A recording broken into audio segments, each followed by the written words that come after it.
Welcome back, guys. My name is Dr. DrAvitech, and in this video, we're going to be treating integral functions. And we're going to start with the gamma function. So, what is integral functions? Now, there are some functions that appear quite interesting, and we tend to just find a convenient way to find their integral. So, there's a convenient way to find some type of integrals. There's some convenient ways to just find it. So, an example is the gamma function. So the gamma functions, they appear in a certain kind of way. So here's the thing. The first thing is the capital letter for gamma. The capital letter for gamma is this. So this is a capital letter. And then the common small letter is this guy. So this is the gamma of x. This means the gamma of x. Now, how do we represent this in the integral form? So we say this is the integral from 0 to infinity. Take note, the limit must be from 0 to infinity. Then, we're going to be having, I think this is where I need another color, so you kind of get what's going on.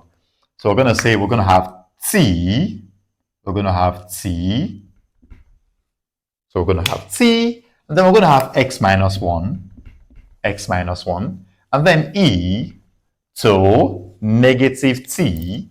So this is negative t, and then dt.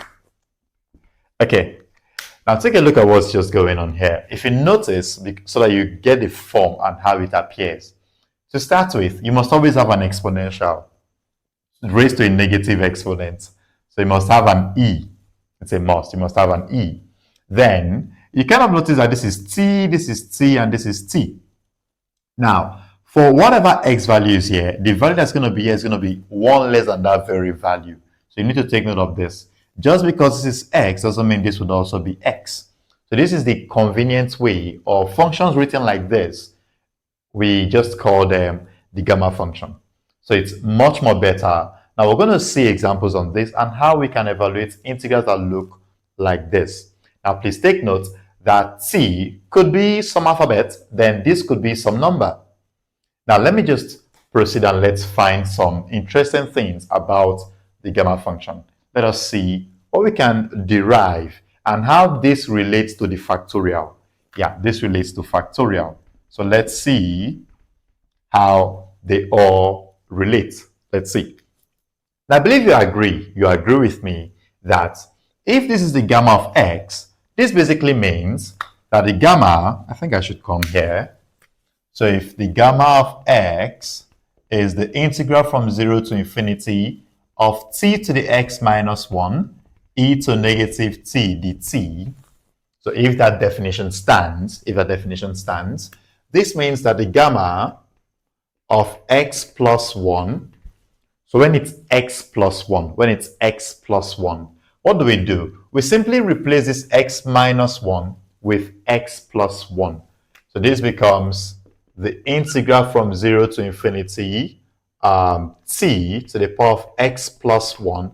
But do not forget that there's a minus 1 here. Now, let me just explain what just went on, or what just happened. This is x, and I'm replacing x with x plus 1. So this is x, the x became x plus 1. Do not forget that there's a minus 1. Now here's one interesting thing. If you're watching this video, you try to make the resolution very high. You can always change the resolution at which you're watching the video. Though YouTube would automatically set one depending on the type of internet connection you have or how strong the connection is. And also make this to be full screen because the board is kind of large. Before, my writings would appear very small. So this is what we have. And then we're going to be having e to negative t dt. Okay, so let us proceed.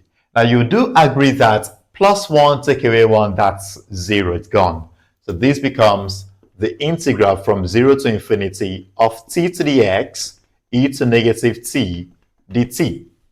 Now I've not really done anything here. What I've just done is to just write the gamma of x plus 1. So that's not really, I've not really done any magic yet. So this is what we have. Now let us kind of evaluate this integral. On a normal day, we're going to use by parts to evaluate it. So we're going to use by parts to evaluate it. I believe you know that when using by parts, we pick our u to be something that could be differentiated in such a way that it gets reduced. Let me say that again. When we differentiate, we try our best to pick something that can be reduced. So it means I'm going to pick this t to the x to become u. And then this becomes my dv. So we're kind of using integration by parts here. So remember that the integral of u dv is equal uv, take away the integral of v du. That's integration by parts. So let's call our u. So let u equal t to the x. So that's what u is going to be. And then our dv is going to become e to negative t dt. So that's what we have. Now, pay attention, pay close attention. So we see how this relates to the factorial, or how it appears, or how the factorial comes about. Now, what I'm going to do next is, since u is equal to t to the x, let's differentiate this. Let's differentiate this. So this means du is equal, remember that when you're differentiating, we'll say this x will multiply the constant here. So this is xt, and then x minus 1 dt. Please take note, we're doing this with respect to t, not with respect to x. So with respect to t. So it means x is just a constant. So that's why I said that constant will multiply this one, and then we reduce it by 1. So we're doing everything with respect to t.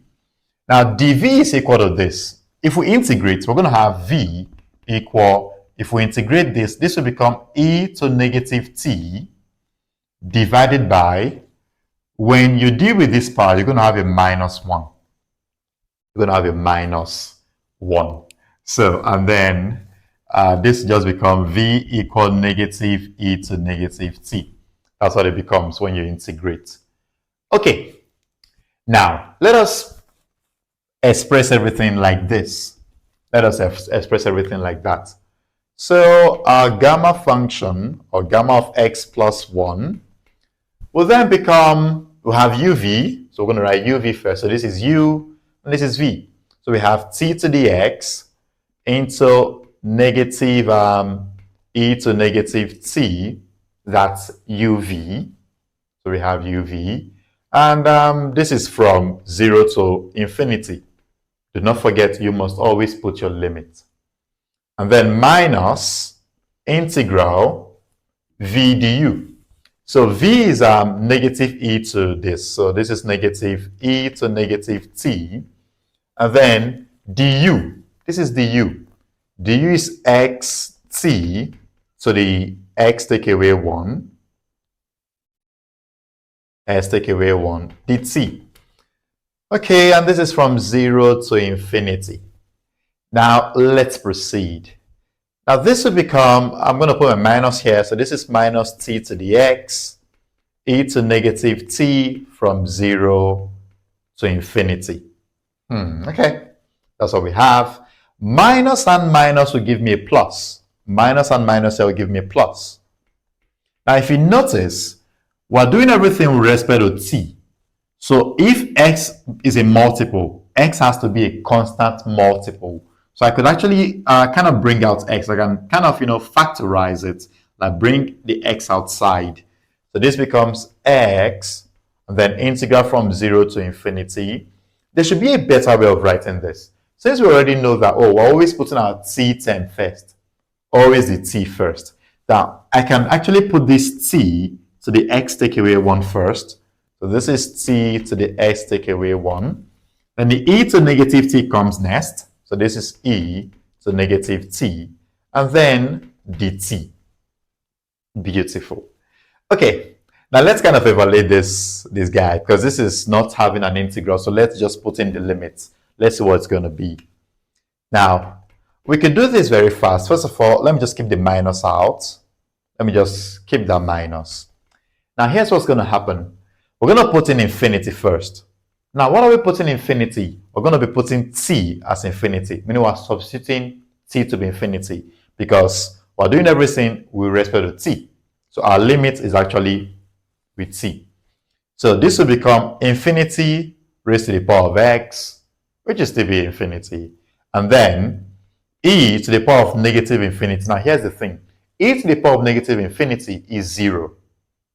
Now, if 0 multiplies whatever answer you have here, that's going to be 0. That's also going to be 0. Let me kind of explain. Look, you have e to negative infinity. This actually means 1 over e to infinity, because to take out the negative exponent, you take the reciprocal. Now, this is 1 over, we kind of agree that e to this very guy, this very big guy here, will still be infinity, because that's very, very big. And 1 over infinity would approach 0. So we're dealing with limit here. This is going to be approaching 0. Because when you keep on dividing by a very big number, you're going to be having answers in the zeros. So it's going to be approaching 0. So that's 0. And then minus. Now we're going to be putting t as 0. Now if t is 0, 0 to the power of x is 0, right? So let's keep that part. So this is 0. Now e to minus 0, anything to the power of 0, okay, is 1. Depends on what you are actually discussing with. So when you raise e to the power of 0, that's going to be 1. So 1 times the 0 we had was 0. So you kind of see that that guy is gone. That very part is gone. And then plus, we have x. Now if you look at this carefully, does this look like this? It does. Or does this look like this? It's the same. They're exactly the same. So what does this tell me? This tells me that this whole integral here is actually the gamma of x.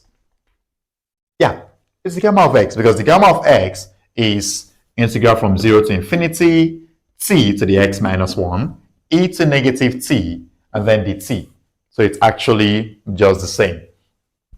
Now, conclusion about what I've just done is the gamma of x plus 1 is equal x with gamma x. We actually call this the recurrence relation. So when there's a repeating of products, this is what we're going to be having. So it's a relation that connects x plus 1 to this. Now, do you also agree that, let me just write this, this is called the recurrence relation. You're going to learn how we're going to use this in future problems. Now, we've been able to say that the gamma of x plus 1 is x gamma x. Now, from this expression, the gamma of x plus 1 is equal x gamma x. From this expression, this means that if I am to find the gamma of x, that means I'm going to be having x minus 1 gamma x minus 1. How did I arrive at this? Instead of me going through this rigorous process again, it's actually something that is reoccurring. It's kind of repeating. When we had s plus 1, we had only x here. What does that tell you? That tells you that they reduced the x plus 1 by 1. And as you can see, there's always a minus 1 in the formula. Now, every single thing will remain the same. The only thing is, there's always going to be a minus 1. So that's what's going to be changing stuff. So if this is x plus 1, and this was x, and this was x, this means if we have just x, gamma of x, if you reduce the x by 1, that will become x minus 1, gamma of x minus 1. Now, this also then means that this part, the gamma of x minus 1, is actually going to become x minus 2, gamma of x minus 2. So you can see that it's following a particular pattern. So let me do something. So we see how this relates to the factorial. Let's see how this relates to the factorial. Now, initially, remember that this was what we had. The gamma of x plus 1 is equal to x gamma x. Now, this will become x multiplied by, what was gamma of x? Gamma of x was this. This is the answer for gamma of x. So that's x minus 1 gamma of x minus 1. Now let's do this again. X into x minus 1. What answer did we have for gamma of x minus 1? Gamma of x minus 1 is same as this. So I'm going to say multiplied by x minus 2 gamma of x minus 2. Now, if you notice, this is going to keep on going on and on and on and on, just like that. Now, this is actually what the factorial is. Because for factorial, if you have 5 factorial, it's actually 5 times 4 times 3 times 2 times 1. So this means if for some reason this is n times, if you notice 4 is actually 5 minus 1. So that's n minus 1. If you notice 3 means you reduce the 5 by 2. So that's n minus 2. And just like that, that's what the factorial function actually is. Now, we're going to keep on doing this and this also until we get to the gamma of 1.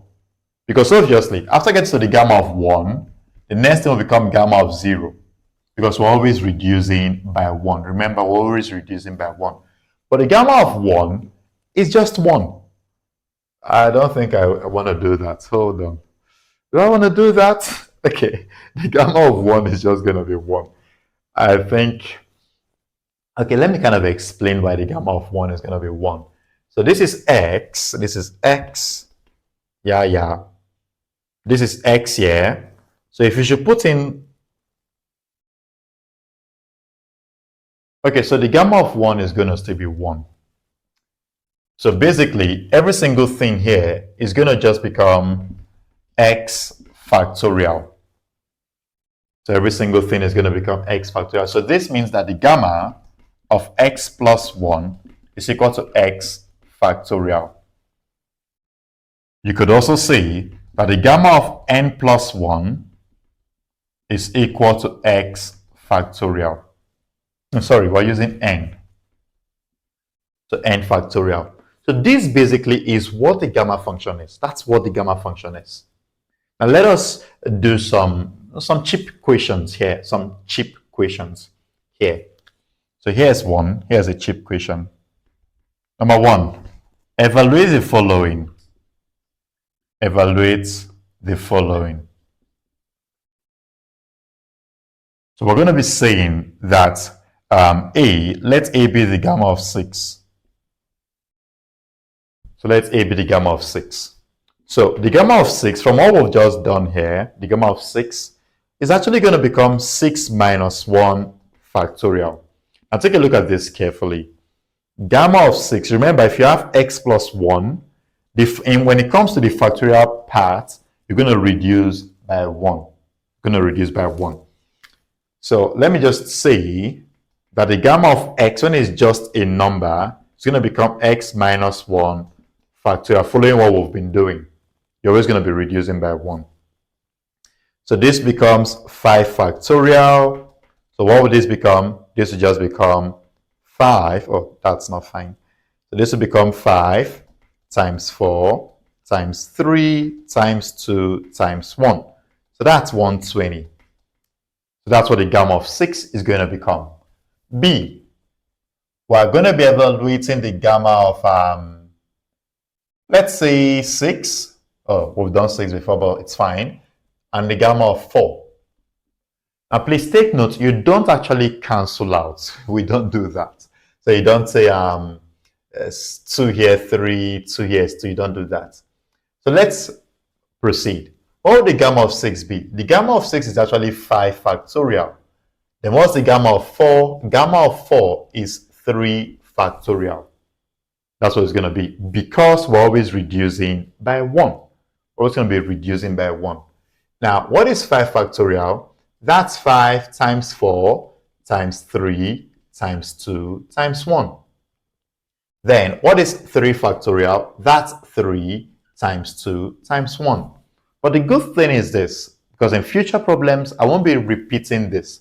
I know that 3, 2, 1 would also repeat at the denominator because I have 3 factorial here. So instead of saying 5 times 3 times 2 times 1, just like that, I could just say this is 5 times 4 times 3 factorial because I have 3 factorial at the bottom. I can do this because I have 3 factorial at the bottom.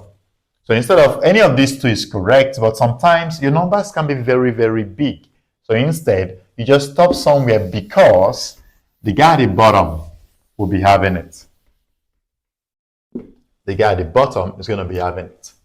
Okay, so this will cancel this. Same way this will cancel this. So that's just going to be 20. That's just going to be 20. Now, let us proceed. One more example on this, so we kind of learn how this guy works, the recurrence relation. Most persons have issues when we deal with fractions. So here's an example.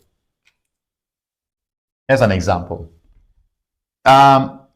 that the gamma of half is the square root of pi, that's a standard value. Please take note, gamma for every single thing exists apart from negative integers. Yeah, so if you have fractions, there's going to be an answer for it. Most times, you would always be given this in the exam. Most times, you would always be given. But this is a very easy one to just know, that the gamma of half is the square root of pi. So it's actually a very easy one to know. Now, what if I was given the value of the gamma of half? And I'm asked to find gamma of, let's say, 5/2. Something like this. What would I then do? How would I approach this very problem? So here's what I'm going to do. Because I know that this formula exists. This formula exists. So I'm going to say 5 minus 5/2. When I reduce it by 1, what am I going to have? I'm going to have 3/2. I'm going to have 3/2. Then this is 3/2, gamma 3/2.